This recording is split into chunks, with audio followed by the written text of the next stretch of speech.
No, it's not. No, we're good. Welcome to Four Downs. Welcome to Four Downs, our game recap edition of the Flight Plan podcast. I'm Tim McMaster, along with Zack Rosenblatt. Zack, this was supposed to be our quick Four Downs, talk about the game, what happened, what was good, what was bad for the New York Jets on Monday night against the Buffalo Bills. But suddenly, there is so much more to talk to. We are going to get to Four Downs, but we had to bury it a little bit, and we'll zip through it because Davante Adams is a New York Jet. Hassan Reddick may be traded from the New York Jets. There's a lot of things going on. Let's start with Adams.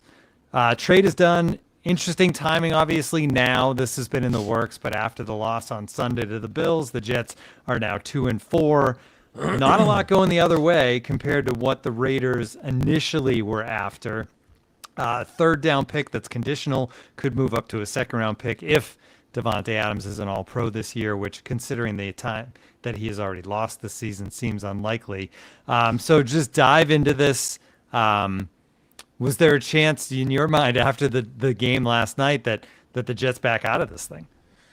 You know, I got the sense before the game started, I heard that, and Diana's been all over this reporting, in particular, Diana Rossini, but yeah, I'd heard that it was in the works and that if it might have even already been done as of the game yesterday. Like, Davante flew to New Jersey overnight.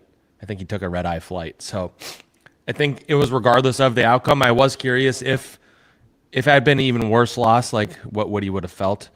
We have some Woody comments because Diana's at the owners' meetings. And thinking is overrated. Overrated. Thinking. Let's play that sound. You have to look forward. You have to look forward to the games we're going to play each and every week, and try to win all of them. And that's basic stuff, right? I was saying Talladega Nights. You've heard of that?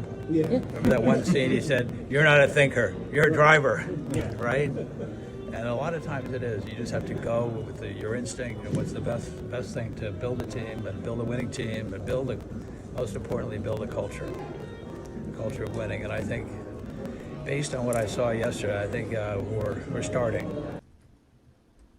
We're starting. Week 6 into 7, Zach. We're starting. Sorry, I cut you off a little bit with the sound, but that was Woody to Diana Rossini. Thank you, Diana, for getting us that sound. And I don't know where to start with that. Thinking's overrated. Oh my God. It's a quote that is going to live for a long time after now. So Jets can't help themselves with the soundbite sometimes. But yeah, I mean, to his point, they're all in right now. Like, that's clear that, he fired Robert Saleh because they're all in, not because they're trying to start something new. They fired Robert Saleh because he wanted to boost a team that he feels is Super Bowl caliber. You trade for Davante Adams because you feel like he's a piece that can get you over the edge. We can get into the specifics of, how much he helps, where he doesn't help, and all that stuff. But at the end of the day, this is a clear sign that this is an all-in move for a team that, has a lot of work to do to get to the playoffs now. They're 2-4. You need to get to probably at least 9 wins, and if you only have 9 wins, you probably need some tiebreakers too. So 10 wins to safely get in the playoffs. They're 2-4 right now.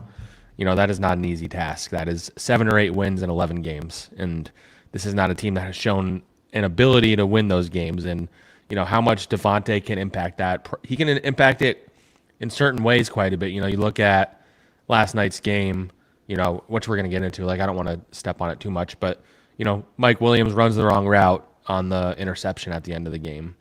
Does Davante Adams do that? Or, is Mike Williams playing as much? Is he even a Jet after this? Like, I think those are all conversations to be had. Alan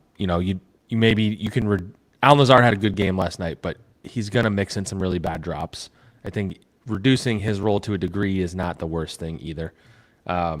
It should open things up for Garrett Wilson in the offense. Obviously, Rodgers has the chemistry with Davante, and so does Hackett, but Hackett is not the play caller anymore, which is one thing I was thinking of is that, Nathaniel Hackett gets demoted, has to watch as the guy that replaced him gets all this credit, Todd Downing last night, and then has to sit and watch as one of his favorite receivers he's ever worked with is getting schemed up by somebody else too. But this was always inevitable.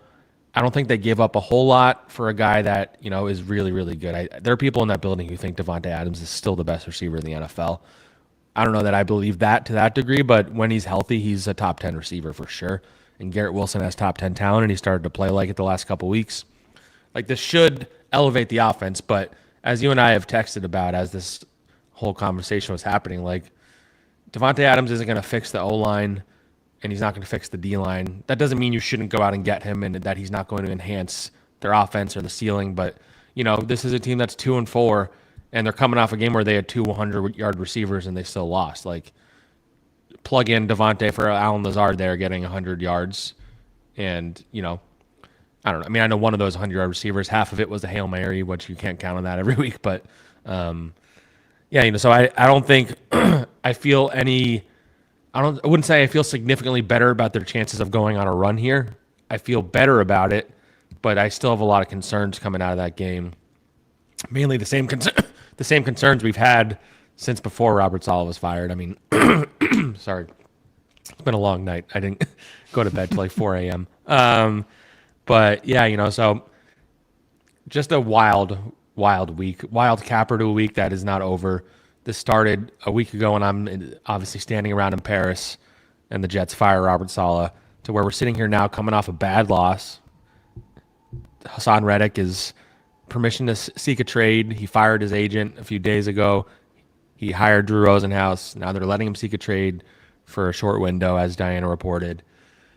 And then they trade for Davante Adams, and now it's just like there's no other team that could have all these things happen within a 1 week time span. But that's where we're at. They're all in on this year, and if it doesn't work, then a lot of these people, including Davante, probably won't be here next year. So, right. If you had to put like odds on Reddick getting dealt, where are you with that right now? Because obviously he's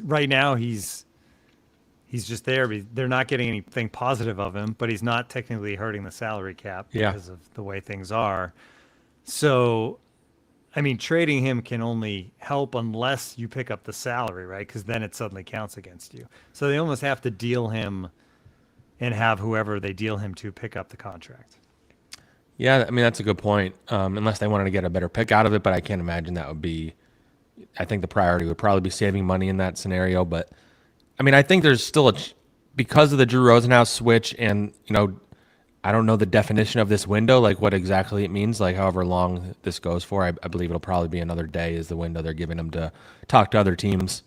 Like if they don't come to an agreement with another team in the next 48 hours, is a part of that agreement that he shows up or that he signs what they're offering him or like whatever it is. I don't know. So, it would be a pretty interesting capper to a week if they get Hassan Reddick into the building too and, kind of aid that pass rush. Michael Clemens, you saw him at his absolute worst at the end of that game, him one-on-one with Josh Allen, and Josh Allen just absolutely got around him without any issue.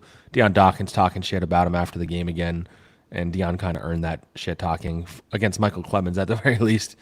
And so obviously, Hassan maybe wouldn't help in the run defense, which is still a major, major issue, but they don't have guys that are getting off blocks consistently. Even Will McDonald, who's among the league leaders in sacks, I believe he has 7 now. He's not down to down dominating. So it would still be valuable to have him, though we don't know what football shape he's in or anything like that. But yeah, in terms of like the chances of him staying or getting traded, like, I don't know. I would kind of put it at 50-50 because there are teams that could definitely use a pass rusher, but none of them really wanted him this offseason based on what he was demanding. So as he come off his demands, like the Detroit Lions, they just lost Aiden Hutchinson for the season on a gruesome injury. Like they're a team that's trying to win the Super Bowl. And they have Super Bowl aspirations. They're a team that's trying to win the Super Bowl. Hassan Reddick, one of the best pass rushers in the NFL. Like that's a team that makes a lot of sense, but how much are they willing to give up and how much are they willing to pay a guy who wanted to be paid like Myles Garrett, and instead he's gone about hurting his value in a way that I've never seen before.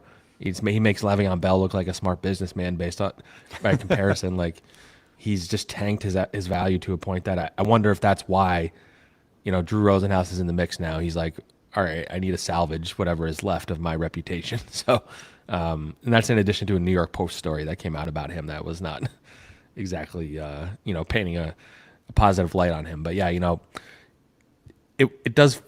If the Jets are fully all in, then like getting Hassan Reddick back in the building would definitely be a boon. And if you add Hassan Reddick and Davante Adams, two guys who are legit All-Pro, Pro Bowl caliber talents. Again, they're 2-4. They've dug this huge hole for themselves, and can these two guys pull them out of it? I don't know, but it'll go a long way toward helping like some of the things that ail them. And ultimately, I still think there's another. If the Jets are really, if they can pull off a win against the Steelers, like I wonder if Joe has another move up his sleeve. This isn't me reporting. This is just me thinking and reading the tea leaves and stuff. Like, do they go and get a defensive tackle or whatever it is? They actually, and we're going to get into the game, but they got pretty banged up in the secondary. We don't know the severity yet. Jeff Ulbricht's going to talk shortly after I get off with you. Michael Carter II didn't play. He hurt his back before the game the other day in London, or no, he hurt something else, and then his back got hurt in practice. Like he's banged up, so he missed this game. Not sure how long he's going to be out. DJ Reed left with a groin injury. Chuck Clark left with I can't remember what injury. Like those are three crucial starters, especially DJ Reed, who has been absolutely stellar. Brandon Echols has his moments, but when he plays a long time, he gets a little more exposed. You don't really trust Quantas Stiggers yet.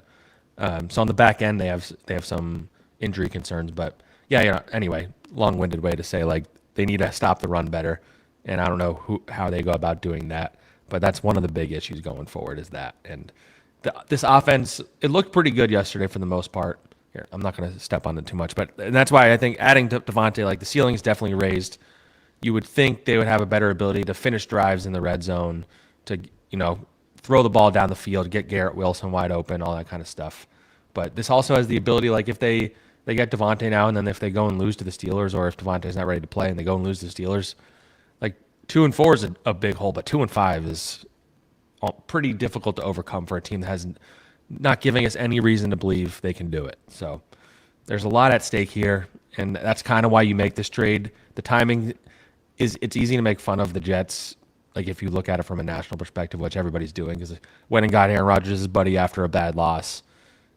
But at the end of the day, he's a great receiver, and they're trying to win right now. And in the offseason, you can criticize them if it doesn't work out. But I don't fault them at all for going after Davante. And if anything, I know it's hard to give Woody Johnson credit, but like he's making moves with an eye towards winning right now. And this is the kind of stuff that you have to do. Like, yeah, I know there's been times where he's been reticent to spend money and things like that, but he went all out. They're paying Davante's entire salary this season unless they restructure it. And so, this is an all-in move for a team that needs to win right now. I don't believe that even with this move, I don't view them as a Super Bowl contender personally, but if they can get to the playoffs, then you feel a little better about the year. Yeah, just get to the playoffs, break that streak. And well, we know Woody's not overthinking it, that's for sure. All right, let's get into the game. First down. All right, first down, new coach, same mistake, Zach. It was so frustrating. 11 penalties, 110 yards. That doesn't include a bunch of offsetting situations because I will say they weren't alone. The Bills also a ton of penalties. Awful. Combined over 200 yards. It was an ugly game. When there's games with that many flags, both ways, sometimes you're like, well, can we point at the officiating? And certainly Aaron Rodgers did. But watching the game, I mean, most of these penalties were legit penalties. A lot of the holds were directly impactful of the play. It was just the same old, same old. Now, to Woody's point, in the clip we played, you can't expect everything to change in a week after Robert Saleh's been fired. But I just wanted to see a little more accountability in the game. Yeah, the biggest takeaway coming out of the game was that it just felt like the same, like nothing changed. And after a loss like that, anything Ulbrich says is not going to be viewed positively, especially if he's staying positive about things, which he was. It's hard to blame him. I think he deserves a little bit of breathing room, like not much. Like the season is underway. They can't lose to the Steelers. Like if you lose to the Steelers, then all bets are off. But short week, emotional week. Just got back from London, which is another layer. Saleh gets fired on Tuesday. Ulbrich doesn't even fully make the decision to change the play callers until when he speaks to the media, or at least Wednesday, Thursday range. So they're game planning through the weekend, and it's kind of frantic in there. And by all accounts, very positive reviews on, the whole process and how everybody was handling it, players and coaches, like from everything I've heard. But, short week. It's hard to correct everything within 1 week, hard to change the things you need to change within 1 week. So you hope that they come out against the Steelers on the road in a tough environment against a really, really, really good defense. You hope that they come out a little sharper, especially on defense. On offense, that was the best opening 2 drives they've had in a couple of years, at the very least. Yeah. They should have scored a touchdown in the first drive. They stalled out at the very end and had to settle for a field goal, but they didn't even have a scoring drive on the first drive this whole season, and I don't believe they did last year. Second down. Keep going. No, you're good. But yeah, so you just hope that this game was a wake-up call, get a little boost with the Davante trade, and now, no excuses. Like, the defense cannot start the way they did, and you hope, and I make jokes about this every time because it just seems like neither unit can ever play well at the same time. When the defense was struggling at the start of the year, the offense was good. When the offense was struggling the next 2 games, the defense was good. Like, if they can just get on the same page, then I'll feel really good about this team, but we need to see it. We just haven't seen it. Second down. All right, second down. You mentioned it, Todd Downing. The offense looked better, at least early. And two key things there. Not just that they went down and scored on their first 2 drives. Obviously, that's great to see. But what we saw from Garrett Wilson and Breece Hall was very encouraging. This is the Breece Hall we remember. And this is the Garrett Wilson that maybe we haven't fully gotten to see yet because of just figuring things out. Troy Aikman made a good point on the broadcast on the touchdown play. It was one of these things where, Rodgers scrambled, stepped up into the pocket, and then kind of looked right last second and spins the ball, and Garrett's just there, right where he's supposed to be, and makes the dive and makes the great catch.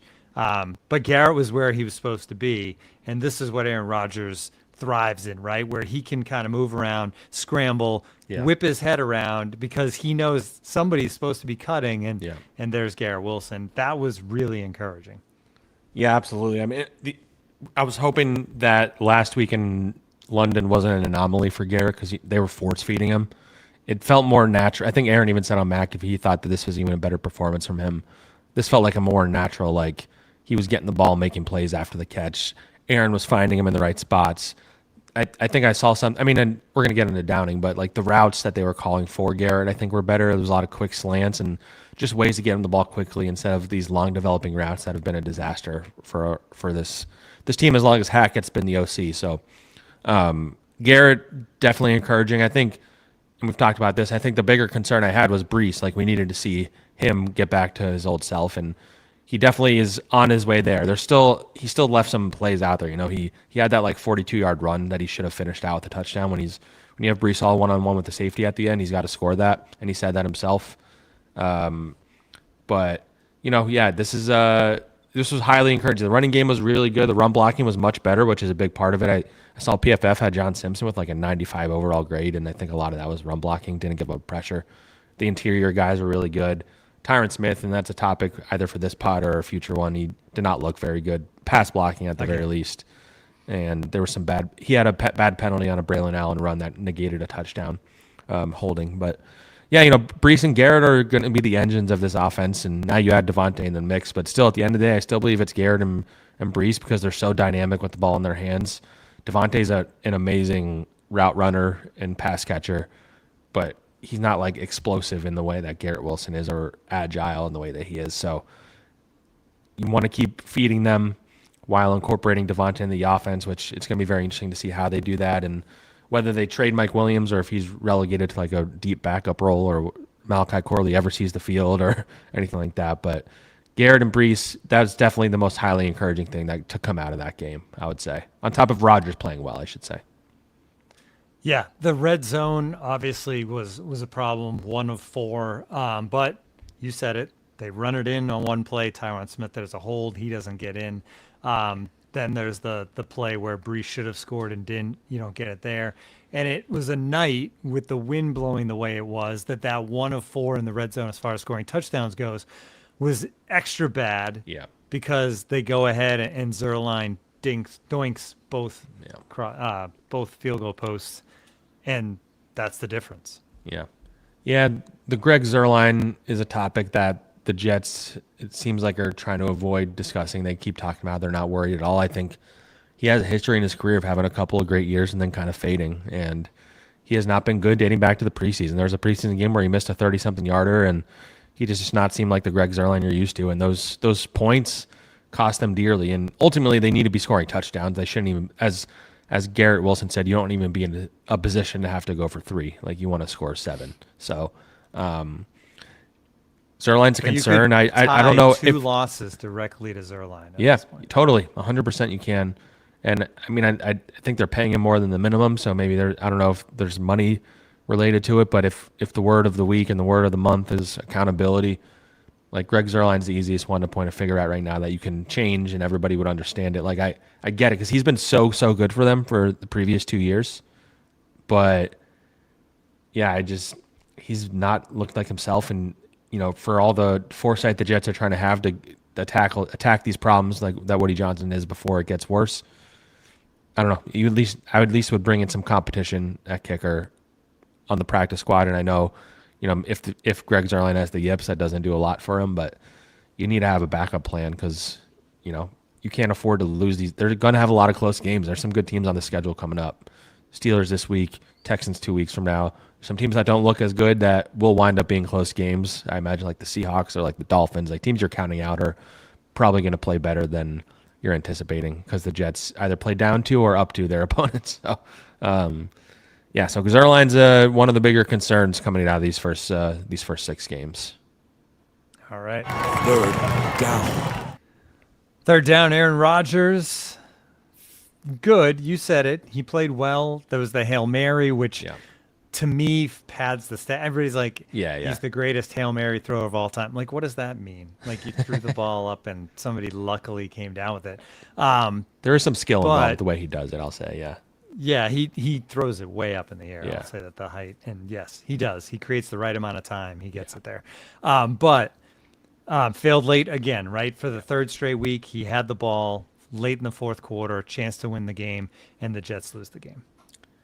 Yeah, I mean, think about where they would be without that Hail Mary. They were down 20-10. They had no momentum, and we know what happened the last time. Blowout. We know what happened the last time the Jets threw a Hail Mary before halftime. It was not as successful.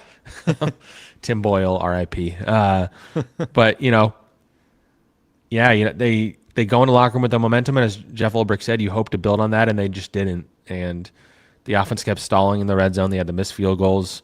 The defense started to play much better in the second half, but ultimately I think the Bills are trying to hand them this game in a lot of ways. Like, the Bills did not look like a well-coached team, frankly. Like that, the Bills should have won that game by a lot. The Jets did a good job of staying in it. They're running the ball well. Aaron Rodgers is playing pretty well, but yeah, I mean, it's just the same old story. Like, that's why it's such a surreal feeling walking out of there because the whole idea was you were just missing the quarterback, and Aaron Rodgers is playing well. Like, he played poorly last week and the week before, absolutely, but nobody's putting this loss on him. I know the interception in the moment, I thought he just threw it behind Mike Williams, which I think he did to a degree. Like, I don't think he was completely right, but Mike Williams ran the wrong route, and it's a great play by the defense too. Great play by the defender. Yeah. But it's just like those small things keep happening. It's the false starts. It's the Tyron Smith holds. It's the blocking that falls apart at the wrong times. The drops. They have so many freaking drops. Like, Garrett Wilson was beating himself up because he dropped a pass in the end zone, but he was hit by like 2 guys simultaneously. So I didn't blame him for that. But Brees Hall had another drop. I think he has 4 this year, 3 or 4. Braylon Allen had a drop. I don't think Allen Lazard did, actually. As I tweeted, Allen Lazard either makes the best play you've ever seen or the worst play you've ever seen. There's like no in between with that guy. He made another great catch too. But yeah, so again, it's just like, it's hard to talk about. Like, it feels like they're close because they always feel like they're close, but good teams win these games, and the Jets have not proven an ability to do that. And I don't know how you look internally, or if you want to say that players aren't as good as we think they are, or the coaching, the culture of lack of accountability. Like, I don't know where it all starts, but like, to lose the same way over and over and over again, it just happens over. Like, everything about last night felt mostly the same. So, other than the defense struggling, but they've had moments like that too. So, you just wish the Jets could play 4 quarters of good football. 4th down. And great segue into the defense struggling, because we talked about it last week with Ulbrich becoming the head coach. Would there be an impact on the defense? And he's calling plays still. And it's one game, so maybe it isn't long. But it wasn't a great look last night that the first half especially, the defense comes out and gets torched with him as head coach now. Yeah, I mean, it's something to keep an eye on. I think for me, it goes back to what I said earlier, like it was less than a week ago that he was named the head coach. So I think he's still figuring it. The suboptimal part about this all happening in the middle of the season is he's going to have to figure it out on the fly. He's learning how to be a head coach. He's never done it before. A week ago, he was planning on preparing for a week and a day ago, he was planning on preparing for the Bills as the defensive coordinator, not thinking about offense, not thinking about leading the team. Then all of a sudden, he has to embark on all his philosophies and all his methods of leadership and how he's going to handle the defense and how he's going to be involved in the offense. Like he's figuring this all out as he goes along. And I don't think he slept much over the last week. And No. I do believe that he's a good defensive coach, but it's going to be interesting to see how this goes forward. Like if they keep starting slow, then I think that generally is a coaching thing. I always say if you start slow and your energy is lacking, then I mean the players deserve to shoulder the blame too. But like that just screams of a lack of readiness for the start of the game, start of the moment, and that's why they fall into these holes and all that stuff. So it's on Sunday. They're going to be playing a Steelers team that has a very good defense. It sounds like maybe Russell Wilson could play, or maybe it's Justin Fields, but they're going to try and run it down your throat. If they get a lead early, they're going to keep running and running and running, and that's how you beat the Jets. So both sides of the ball need to come out better, but especially the defense. All right, it's going to be interesting. Now your backs are against the wall. They went from, hey, we're 2-3, but if we win on Monday night, we're in first place, to 2-4, 2 games behind the Bills in the standings because the head-to-head, and now you're in must-win zone. We're going to dive more into the Steelers game and this specific matchups, and Davante Adams coming along, obviously, next time we talk. Anything else before we say goodbye, Zach? So I think I addressed this a little bit. I saw some comments in the chat about Mike Williams being shopped. There's been a couple of reports about it. I think it's just people taking a logical step forward. Like, what is Mike Williams' role when Davante Adams is in there? I think pretty clearly. And it was downplayed a lot by people in the building, but I think ultimately Mike and Aaron just did not have training camp to get used to each other. And so you're seeing the fruits of that. I don't know the right expression here, but it's not bearing fruit because, Mike Williams, a lot of his game is you throw it up and he goes and gets it. But Aaron, a lot of his game is you need to be where you're supposed to be. So they just don't really have the connection.